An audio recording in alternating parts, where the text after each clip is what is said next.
Segno dei tempi che cambiano ed una società che sa guardare a se stessa senza ipocrisie. Forte del dato che vede la manodopera straniera superare il 60% del totale solo nel settore della concia, la UIL Vicentina si rinnova scegliendo 12 nuovi rappresentanti sindacali.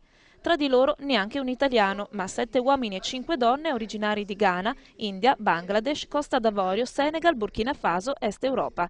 In Veneto da ormai 3 lustri e lavoratori in altrettante aziende della provincia.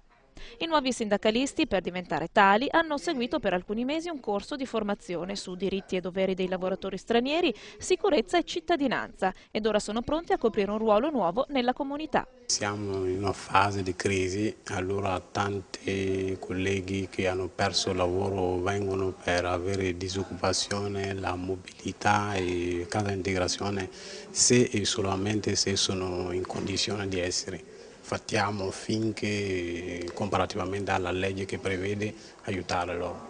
Durante il corso ho visto che era una cosa molto pesante, che ti dà molta responsabilità di andare avanti e di essere un buon riferimento alla comunità ghanese e anche ai nigeriani, la comunità che parlano inglese. Significative le storie personali di ognuno di loro. Si va dalla profuga slava, che giunta in Italia è divenuta mediatrice culturale e ora, oltre che sindacalista, anche ambasciatrice di pace dell'ONU, per arrivare all'immigrato africano, entrato dapprima nel direttivo provinciale Wilcem e nel corso degli anni salito progressivamente di ruolo fino ad essere collaboratore della segreteria nazionale.